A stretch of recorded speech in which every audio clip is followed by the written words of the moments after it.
పెంచామన్నారు, తగ్గించామన్నారు. ఏముంది, మొత్తం చంద్రబాబు పెట్టిన కంపెనీలే. ఓకే, వాడు లైసెన్సులు ఇచ్చినాయి, జగన్ అసలు లైసెన్సే ఇవ్వలేదు.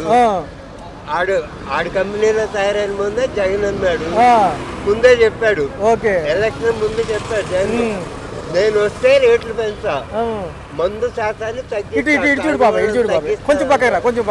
తాగేవాళ్ళని తగ్గిస్తాను. జగన్ ఆ పనే చేశాడు. ఓకే, ఎన్నికల్లో గెలిచి సీఎం కాగానే ఆ పనే చేశాడు, మొదట్లో వారంలోనే చేశాడు. కాకపోతే జగన్ చేసిన తప్పు, ఈ ఎలక్షన్ లో ఓడిపోతాడని తప్పు ఏంటంటే మందు రద్దు చేశాడు, మళ్ళీ దాన్ని ఓపెన్ చేశాడు. జగన్ చరిత్రలో తప్పు అంటూ జరిగితే ఒకటే. ఓకే ఓకే, అంత తప్ప జగన్ చేసిన దాంట్లో ఏ మిషన్ లో కూడా తప్పు. గత పథకాల కంటే ఇప్పుడు పథకాలకు బడ్జెట్లు ఎక్కువ అంటున్నారు. 6 పథకాలు ఎలా ఉండబోతున్నాయి? 6 పథకాల చూసారుగా, 3 నెలలకు ఒక పథకం అన్నాడు, ఈ 6 నెలలకు ఇదే పథకం ఒకటే తెలియదు అన్నాడు. మరి అసెంబ్లీ సమావేశాలు బాగా గట్టిగా చెప్పుకుంటున్నారు వీటి గురించి. దేని గురించి? అమలు గురించి, పథకాల అమలు గురించి, బడ్జెట్లు కూడా ఎక్కువ ఇచ్చామన్నారు. జరగవు. చంద్రబాబు హయాంలో ఒక నిజం తెలుసా మీకు? చెప్పండి సార్, చెప్పండి.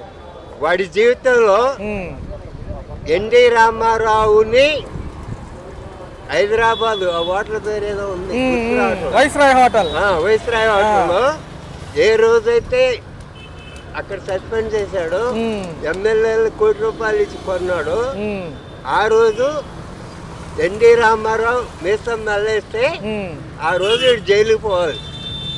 ఇప్పుడు కూడా జైల్లోనే ఉన్నవాడు. అట్లాంటి కొంచెం నా కొడుకు 52 రోజులు జైల్లో ఉండొచ్చి బయటకు వచ్చి ఏదేదో గాలిము కబుర్లు చేస్తున్నాడు. అట్లాంటి ఏదో రాజకీయాలకు పనికిరాడు. ఇక్కడ తప్పు ఎవరిదంటే ఖచ్చితంగా చంద్రబాబు కోటేసిన నా కొడుకు దగ్గర తప్పే. ప్రతి ఒక్క లంజాడుగుదే తప్పే.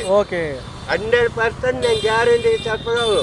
మాజీ సర్పంచ్, గుంటూరు జిల్లా సత్తెనపల్లి తాలూకా, జంగంగుండ్రపాలెం విలేజ్, 82-92 మధ్య, 85-92 మధ్యలో మాజీ సర్పంచ్. బాబాయ్ గారు, మరి చూస్తే మొన్న ఈ 7 రోజులు జరిగిన సమావేశాల్లో అత్యంత బడ్జెట్లు 2.94 లక్షల కోట్లు అన్నారు.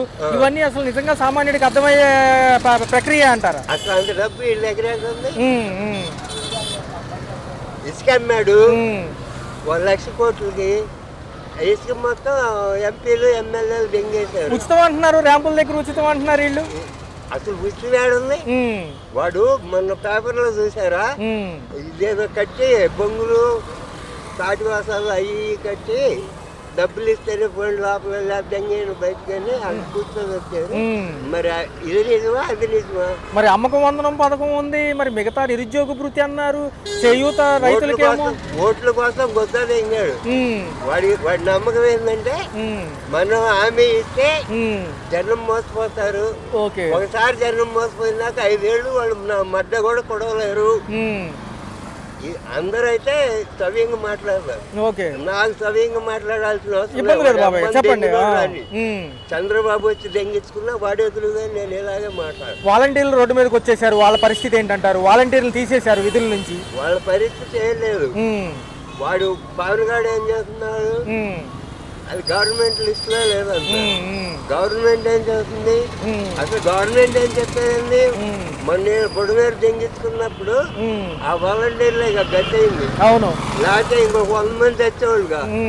మరి అప్పుడు వాడుకున్న నా కొడుకు ఇప్పుడు మర్చిపోతే దాన్ని ఏమంటారు, స్వార్థం అంటారా, న్యాయం అంటారా? అంగన్వాడీకి ఇచ్చిన హామీలు నెరవేరలేదు, వాళ్ళు సమ్మె వైపు వెళ్తామంటున్నారు. మరి సమ్మె రేపు చేస్తున్నారు, చేయబోతున్నారు. అవును, వాళ్ళు రెడీలో ఉన్నారు. రెండో చూసుకుంటే 104, 108 సిబ్బంది ఎవరైతే ఉన్నారో వైద్య సిబ్బందికి సంబంధించి వాళ్ళకి జీతాలు లేవంట గత 4 నెలల నుంచి. వాళ్ళకి జీతాలు కాదు, రైతుకి ఇస్తారని 20 లేవు, ఆడబిడ్డలకి ఇస్తారని 16 లేవు, 45 ఏళ్ళు దాటిన వాళ్ళకి 45 ఏళ్ళు ఎంత ఇస్తా ఉన్నారు, అవి లేవు. అసలు వీడు చెప్పింది ఏది జరగదు. వీడు మా ఉంటే సంవత్సరంన్నర ఉంటాడు. మధ్యలో ఈ సంవత్సరంన్నరలో చాలా రెవల్యూషన్ వచ్చింది. నెలకే రెవల్యూషన్ పెరుగుతుంది. మరి కేంద్రం నుంచి గట్టిగా పోటీ ఈసారి మనకి గట్టి సపోర్ట్ ఉందన్నారు. మరి పోలవరం అమరావతి నిర్వీర్యమేనా మళ్ళీ? ఖచ్చితంగా కాదు. జగన్ ఉంటే నెరవేర్చేవాడే మోదీ గారు. ఓకే. ఈ చంద్రబాబు తెలంగాణ ఒరిస్సా మద్దతు లేదంటే మోదీ ఇంటికి పోయాడు. ఓకే, మరి జమిలీ ఎన్నికలు అంటున్నారు కదా, జమిలీ ఎన్నికలు సులీలో ఎన్నికలు అవి జరిగేవి కావు, అనుకునే కానీ అది మోడీ వల్ల కాదు. ఓకే, ఇప్పుడు ఎలాగో సంవత్సరం మోడీ గారు ఎలాగో దిగుతాడు, వాడికన్నా ముందు చంద్రబాబు దిగాడు, వీడు దిగితే వాడు అర్జెంట్ గా దిగాడు. ఓకే ఓకే, వాస్తవం మాత్రం ఇదే. రైట్ కంటే ఇప్పుడు బాగుంది, గతమే బాగుందా నీకు? ఇసుక బ్లాక్ అన్నారు, ఇసుక బ్లాక్ అయిపోయింది, ఏం చేశాడు ఇసుక వదిలేడా? మరి నేను వస్తే మొత్తం అసలు రూపురేఖలు మార్చేస్తాను అడిగిన. ఏం మార్చాడు? ముందు రేట్లు తగ్గిస్తా అన్నాడు, ఏదో 99 రూపాయలు క్వార్టర్ ఇచ్చాడు. అవి తాగుతుంటే కడుపులో పేగులు మాడిపోయి అన్నం కూడా తినలేక ఇంకా 4 రోజులు సంవత్సరం బతికేవాడు 6 నెలల్లో సత్తాడు. ఈ కొత్త మద్యం వచ్చాకంటే జనం హ్యాపీగా ఉన్నారంట, 2 రోజులు తగ్గిపోయినాయి అంట. హ్యాపీగా ఉండేది. ఒకసారి మీరు తాగి చూడండి, ఆ మందు 99 రూపాయలకి అదే మందు మీరు తాగి చూడండి. అనిపిస్తుంది అంటే గతంలో ఎలా ఉండేది, ఇప్పుడు ఎలా ఉంది? అది మార్పు ఉంది. 99 రూపాయలు మందు పెట్టినాక లేబర్ సత్తున్నాడే. అయ్యో అయ్యో, ఏంటి అనేకమైన ఈ యొక్క రోగాలు వస్తున్నాయి అంటున్నారు దీనివల్ల. అవును, లివర్ పోతుంది అంటున్నారు, కిడ్నీలు పోతున్నాయి అంటున్నారు. చిన్న మాట ఫీల్ అవ్వద్దు, ఎవరు ఫీల్ అవ్వలే. ఈ 99 రూపాయలు ముందు తాగినాం అనుకో, తాగినంత సేపు ఈ రోడ్డు మీద తిరిగి రైల్వే స్టేషన్ వాళ్ళు స్పిరిట్ తాగుతాడు, గుట్టుతో ఇట్ట లాగుతారు. దానికంటే ఆ తాగినోడు ఏం చేస్తాడు, ఆడిగే సత్తాగైనా సిద్ధమే, సబ్తాగైనా సిద్ధమే. అది ఈ ముందు తాగితే అట్టగా ఉంది. మరి నిత్యావసర సరుకుల ధరలు పెరిగాయి, ఒక పక్క కరెంట్ ఛార్జీలు అంటున్నారు. మరి వీటితో పోల్చుకుంటే మరి మరి రోజువారీ పోషణ ఎట్టా ఉంది, ఎట్లా అనిపిస్తుంది? ఏముంది బాబా, ఏముంది, ఇప్పుడు అన్నీ పెట్టేశాడు, అది ఇది అంటున్నాడు. ఏం చేస్తున్నారు? మరి వాలంటీర్లు తీశారు, గతంలో ఇంటికి వచ్చి ఇచ్చేవాళ్ళు, మరి వాళ్ళు తీసాడు. ఈయన అన్ని సక్రమంగా చేస్తాననే కదా వచ్చింది. మరి ఈసారి వాలంటీర్ తీసాడు, అది వాలంటీర్ తీసాడు, తప్పులేదు. ఇప్పుడు ఏదో మేము వచ్చి చేస్తాం, ఇప్పుడు వాళ్ళకి ఇచ్చే రూపాయి ప్రజలకు ఇద్దామని అనుకున్నారు, అర్థమైందా? వాళ్ళకి ఇచ్చే రూపాయి ప్రజలకు ఇద్దాము అనుకున్నారు, అది తప్పు కాదు. సరే, అది తప్పు కాదు. మరి పవన్ కళ్యాణ్ గారు ఉప ముఖ్యమంత్రిగా ఉన్నారు, ఆయన సినీ రంగం వ్యక్తి. ఇటుపక్క ముఖ్యమంత్రి చంద్రబాబు గారు ఉన్నారు. మరి ఎలా అనిపిస్తుంది ఈసారి? ఈసారి నేను ఒక మాట చెప్తాను బాబాయ్, పవన్ కళ్యాణ్ కాదు, వాళ్ళు చేసే పనులు వాళ్ళు చేస్తున్నారు, అర్థమైందా? ఇక్కడ మాత్రం ఏమి సరిలేదు, ఏమి సరిలేదు. మరి ఏదన్నా అవసరం అయ్యి ఆఫీస్కి వెళ్ళి ఏదన్నా కాగితం కావాలంటే ఎవరు సమాధానం చెబుతారు? ఎవరు చెప్తున్నదే, ఎవరు చెప్తున్నా రేపు రా, మధ్యాహ్నం రా, సాయంత్రం రా. గతంలో ఎలా ఉండేది, అప్పుడు ఎలా ఉండేది? అప్పుడు అంతే, అప్పుడంటే వారం తర్వాత చూద్దాం అనేవాడు, ఇప్పుడంటే వీళ్ళు చూస్తలా రేపు రా, సాయంత్రం రా, మన్నాడు. మరి అమరావతి పోలవరం అయితే ఈసారి అన్న అది మాత్రమే. మరి కేంద్రంలో మోడీ గారు కదా, ఆయన హయాం ఎలా అనిపిస్తుంది? ఇప్పుడు మోడీ గారు 4 సంవత్సరాలు 2 సార్లు 3 సార్లు ఇచ్చారు, అయ్యింది ఈసారి, అర్థమైందా? జమిలీ ఎన్నికలు అంటున్నారు, జమిలీ ఎన్నికలు ఏ అయినా కానీ వీళ్ళే వచ్చేది. చంద్రబాబు నాయుడు మరి 6 పథకాలు అమలు అవుతాయి అంటావా? అవుతాయి కానీ కొంచెం లేట్ అది. మరి ముందు విషయంలో అయితే కాంప్రమైజ్ లేదంటావు? లేదు, దాంట్లో మాత్రం ఏమీ లేదు. నారా చంద్రబాబు నాయుడు అవనికి, పవన్ కళ్యాణ్ అవనికి 99 రూపాయల ముందు ఎందుకు పెట్టాలి? ఆ 135 పెట్టాడు కదా, అదే మంజూరా, అదే పెట్టి ఇంకా ఇది తాగి జనాభా చస్తారే. నా ఫోటో బాగా చేస్తావు సార్. చూసుకున్నట్లయితే 7 రోజుల సమావేశాలు జరిగాయి, అసెంబ్లీ సమావేశాలు. ఒక పక్క ఆర్థిక లోటుపాట్లు, బడ్జెట్ల గురించి మాట్లాడినప్పటికీ కక్షపూరిత చర్యలకే ఎక్కువ ఆస్కారం ఇచ్చారు. ఎవరైతే ప్రతిపక్షాలు లేరు కాబట్టి ఎమ్మెల్సీ పదవుల్లో ఉన్న వాళ్ళే వచ్చారు, వాళ్ళే హాజరవుతున్నారు. ఎలా అనిపిస్తుంది సార్? శాసనసభ అంటే అసెంబ్లీ సమావేశాల కన్నా ప్రతిపక్షం ఉంది కాబట్టి శాసన మండలి సమావేశాల్లో కొంచెం వాడి వేడి చర్చలు జరుగుతున్నాయి. దీన్ని బట్టి మనకు అర్థమైంది ఏంటంటే ఒక బలమైన ప్రతిపక్షం అన్నది ఉండాలి. తర్వాత ఈ శాసనసభ సమావేశాల్లో గత వారం రోజులుగా నేను అబ్జర్వ్ చేసింది ఏంటంటే ఎంతసేపు గత ప్రభుత్వం ఇలా చేసింది అని మాట్లాడుతున్నారు. గత ప్రభుత్వం ఇంకా ఏం చేసిందన్నది వాళ్ళు విస్మరించాలి, వదిలేయాలి. ప్రతి దానికి ఒక క్యాలిక్యులేషన్స్ చెప్పినా ఏం చెప్పినా గత ప్రభుత్వం ఇలా చేసింది అంటున్నారు. Okay, to certain extent. కానీ ప్రతి దానికి గత ప్రభుత్వం ఉటంకించడం వేస్ట్. దానివల్ల ఒరిగేది ఏమీ లేదు. అలాగే ఈ శాసనసభ సమావేశాల్లో ఎక్కువగా ఇతరుల సోషల్ మీడియా మీద పోస్టింగ్స్ పెట్టిన వాళ్ళ మీద తగిన చర్యలు తీసుకుంటున్నామని చెప్తున్నారు. అయితే ఈ చర్యల్లో పాలకపక్షం వాళ్ళ కార్యకర్తలు చేసినా కూడా తీసుకోవాలి, నిష్పక్షపాతంగా చేయాలి.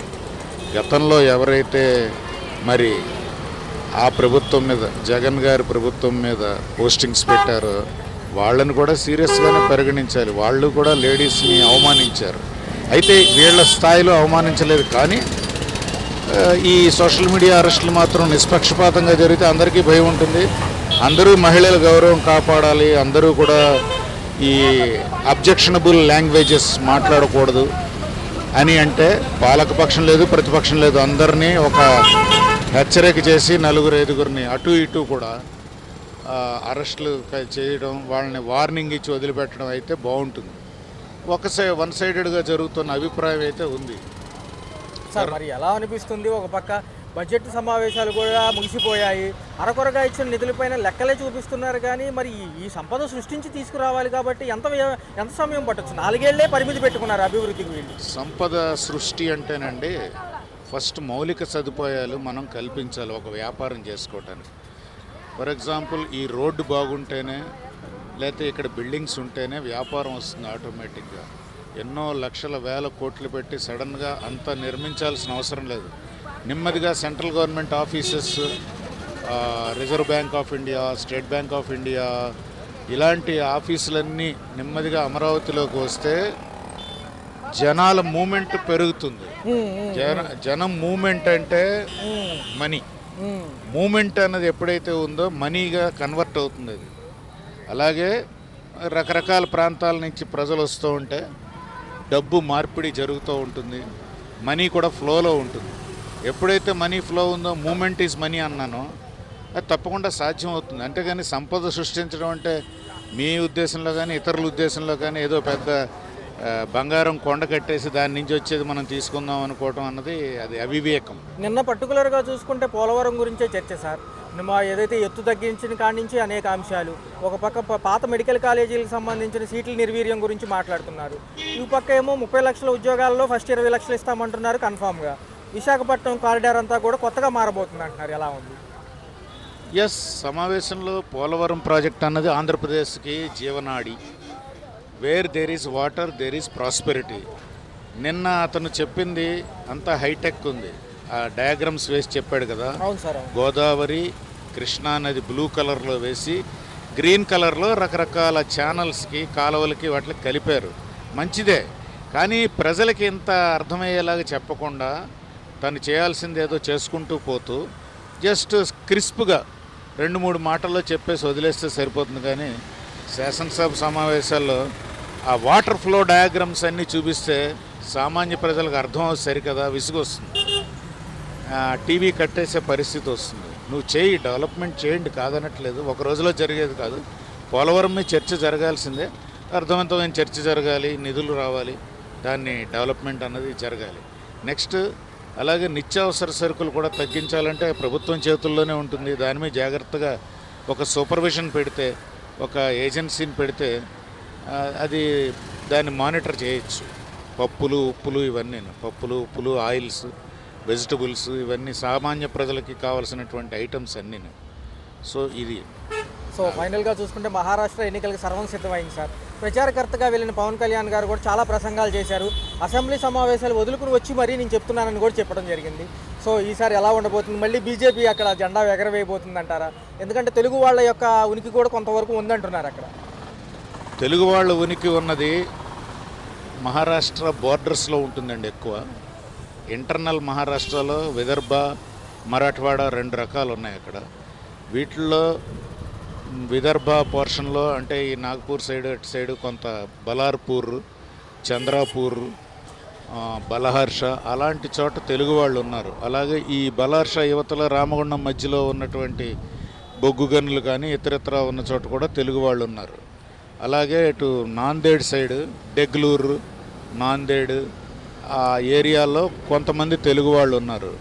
ఇతను ఒక బాధ్యతగా వెళ్ళి ప్రచారం చేస్తున్నాడు తప్ప ఇతని వల్ల కొంచెం ఏదో వాల్యూ ఎడిషన్ ఉంటుంది తప్ప ఓట్లు పడే పరిస్థితి ఎక్కువగా ఉండదని నేను నమ్ముతున్నాను. కొంతమందిని ఆకట్టుకోగలడు సినీ నటుడు కాబట్టి, కొంతమందిని ఆకట్టుకోగలడు, వాళ్ళకి కొత్త ఎక్స్పీరియన్స్ ఇది.